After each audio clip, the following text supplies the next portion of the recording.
Halo pelajar, selamat datang di pembelajaran matematika dengan bab 1, yaitu perpangkatan dan bentuk akar. Dengan submateri yang akan kita pelajari hari ini yaitu bilangan berpangkat. Untuk matematika kelas 9 ini, guru pengampunya adalah saya sendiri, Cristiano Bellavano, dan Bu Rosa. Begitu. Nah, terus untuk sumber belajarnya itu ada dua. Yang pertama itu adalah buku paket. Buku paket ini tidak perlu kalian ambil di sekolah. Kalian bisa download di internet, banyak sekali sumber-sumbernya. Terus selanjutnya itu internet. Nah, internet tentang perpangkatan dan bentuk akar, begitu ya. Nah, yang kita pelajari hari ini adalah definisi dari pangkat. Misalnya A pangkat N itu artinya adalah perkalian A sebanyak N faktor, ya. Jadi A kali A kali A kali A sebanyak N faktor. Nah, begitu. Nah, terus A itu apa? A itu adalah bilangan pokok atau basis. Terus yang kedua itu N.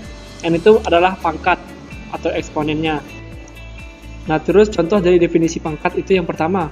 Ada soal seperti ini. Misalnya 7 dikali 7 dikali 7 dikali 7. Kita di sini 7 ini adalah bilangan pokok atau basis yang kita sebut. Nah, terus sedangkan 4 ini adalah pangkat didapat dari 7 kali 7 kali 7 kali 7 sebanyak 4 kali. Begitu ya, anak-anak. Terus yang kedua ini adalah soalnya 2 pangkat 3 sama dengan berapa? Nah, 2 pangkat 3 ini sama dengan 2 dikali 2 dikali 2 dikali 2. Nah, dapatnya dari mana? Karena kan 2 ini sebagai bilangan pokok, terus dipangkatkan dengan 3. Jadi 2-nya itu dikali sebanyak 3 kali. Begitu. Hasilnya berapa? Hasilnya 8. Nah, berikut ini adalah contoh khusus dari definisi pangkat. Jika bilangan negatif itu dipangkatkan dengan bilangan ganjil jangan lupa bilangan yang tidak bisa dibagi 2 ya, maka menghasilkan bilangan negatif. Contohnya seperti ini. Negatif pangkat 2 dikurungkan terus dipangkatkan dengan 3 itu sama dengan negatif 2 dikalikan dengan negatif 2 dan dikalikan negatif 2. Maka hasilnya itu 4 dikalikan dengan negatif 2. Nah, sama dengan negatif 8. Tadi kan 3 ini merupakan bilangan ganjil dan 2 ini adalah bilangan negatif. Maka sesuai dengan definisinya tadi, jika bilangan negatif itu dipangkatkan dengan bilangan ganjil, maka hasilnya itu bilangan negatif. Maka dapatlah hasilnya itu negatif 8. Begitu. Nah, ada juga jika bilangan negatifnya tadi itu dipangkatkan dengan bilangan yang genap atau bilangan yang bisa dibagi dengan 2, maka hasilnya itu bilangan positif ya. Nah, coba kita lihat contoh berikut. Nah, di sini negatif 2 tutup kurung dipangkatkan dengan 4, maka sesuai dengan definisi pangkat tadi, maka 2 dikali 2 sebanyak 4 kali. Nah, terus hasilnya itu adalah karena negatif dikalikan negatif itu positif, maka hasilnya 4 dikalikan dengan 4. Hasil 4 dikalikan dengan 4 adalah 16. Begitu ya. Nah, ini di sini ada contoh yang berbeda. Misalnya di sini nomor 5, ini negatif 3 dipangkatkan dengan 4. Di sini kan sama dengan soal nomor 4, ini sama-sama dipangkatkan dengan 4. Nah, di sini kita bisa lihat perbedaannya di sini. Di sini negatif 2-nya ini dikurung, baru dipangkatkan. Kalau di sini tidak ada tanda kurungnya. Nah, kalau tidak ada tanda kurungnya itu akan menjadi seperti ini. Tanda negatifnya itu di luar dari kurungnya. Jadi, kita pangkatkan dulu 3 pangkat 4, sehingga hasilnya 3 dikali 3 dikali 3 dikali 3. Nah, hasilnya itu tadi adalah 9 kali 9 terus dikalikan dengan bilangan negatif. Di sini negatif. Nah, terus menghasilkan 81. Begitu ya. Terus selanjutnya ada sifat-sifat operasi pada bilangan berpangkat. Kita bisa lihat di sini ya. Kalau misalnya suatu pangkat dikalikan dengan pangkat yang lain, maka hasilnya itu pangkatnya itu ditambah ya, masing-masing pangkatnya ditambah.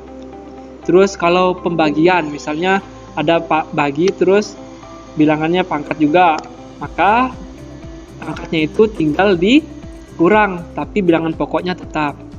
Nah, dimana untuk A-nya ini tidak boleh 0 ya. Nah, terus ada juga jika bilangan pokoknya itu dikali dengan sama bilangan pangkatnya, maka kita dapat memisahkannya seperti ini. Nah, gitu. Nah, terus bagaimana kalau misalnya ada pangkat terus dipangkatkan lagi? Nah, Jawabannya adalah pangkatnya dikalikan seperti ini ya. Nah, terus bagaimana jika bilangannya itu, bilangan pokoknya itu merupakan pembagian, terus dipangkatkan. Nah, bentuknya akan menjadi seperti ini. Begitu ya. Nah, selanjutnya ini adalah contoh dari sifat-sifat bilangan berpangkat. Nah, kalian bisa coba di rumah untuk mengerjakannya juga sambil melihat Bapak menjelaskannya. Nah, di sini 2 pangkat 7 dibagi dengan 2 pangkat 3. Sama dengan berapa ya? Nah, mari kita lihat. Di sini ada 2 cara. Yang pertama itu cara dengan definisi, dan cara kedua itu cara dengan sifat. Nah, cara definisi ini tadi kita jabarkan satu persatu. 2 pangkat 7-nya itu kita jabarkan 2 kali 2 sampai dengan 7 kali, terus dibagi dengan 2 pangkat 3, begitu. Nah, begini. Jadi hasilnya itu adalah 2 pangkat 4. Atau cara mudahnya misalnya di sini 2-nya ini, karena 2 pangkat 7 ini dibagikan dengan 2 pangkat 3, sehingga 2 pangkat 3 di sini kan 3. Jadi tinggal kita coret saja, ini 1, 2, 3. Kita coret, set. Terus yang bawahnya juga kita coret, hilang, terus sisanya ada 4, sehingga dapat kita tulis hasilnya itu 2 pangkat 4, begitu. Nah, terus untuk cara yang pakai sifat.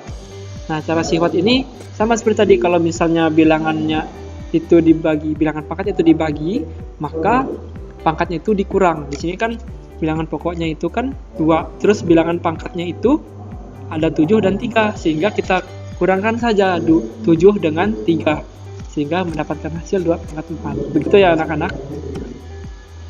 Contoh selanjutnya itu adalah 9A dikalikan dengan B dikalikan dengan A pangkat 2 dikalikan dengan 3B pangkat 2. Ya, kalian bisa coba juga di buku masing-masing.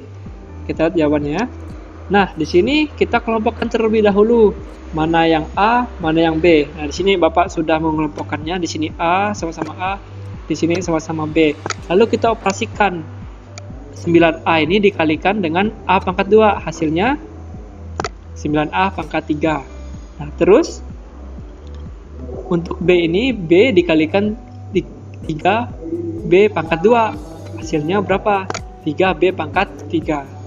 Untuk lebih jelasnya seperti ini. Nah, tadi kan ini pangkatnya 1. Nah, kalau tidak dituliskan seperti ini pangkatnya 1. Terus 9A pangkat 1 ditambahkan dengan 2 dikalikan dengan 3B ditambahkan dengan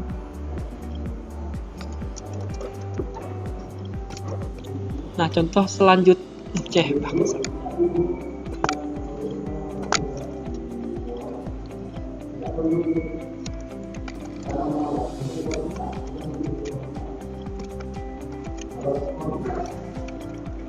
Nah, contoh selanjutnya di sini ada 9A dikalikan dengan B terus dikalikan dengan 2. Nah, contoh selanjutnya penerapan pada soal aljabar. Misalnya ada 9A dikalikan dengan B terus dikalikan dengan A kuadrat terus dikalikan dengan 3B. Nah, kalian juga bisa coba di buku masing-masing. Nah, untuk penyelesaian itu seperti ini. Jadi kita kelompokkan dulu mana yang A, mana yang B ya, seperti ini. Nah, ini kita kelompokkan. Terus agar lebih mudah kita kelompokkan. Terus kita operasikan, karena kan tadi kalau misalnya di sifat-sifat tadi kalau pangkatnya itu dikali, maka pangkatnya itu ditambah.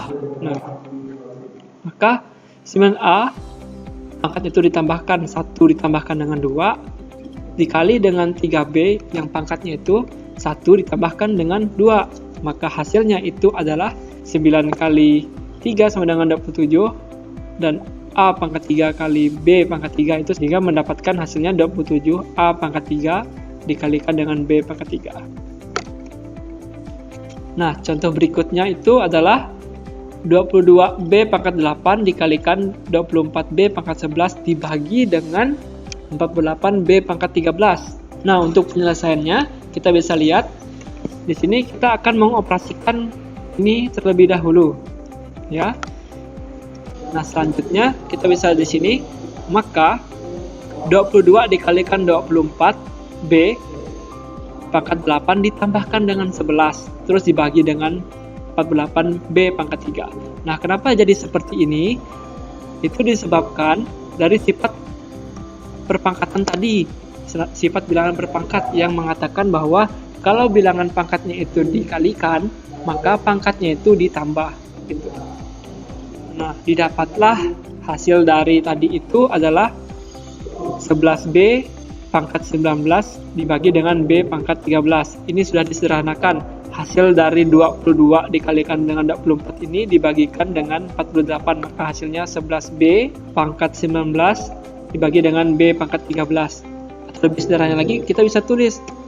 Nah, tadi kan kalau misalnya kita tahu bahwa sifat dari pangkat itu jika dibagi itu, maka pangkatnya dikurang. Maka dapat ditulis seperti ini. 11B pangkat 19 dikurang 13.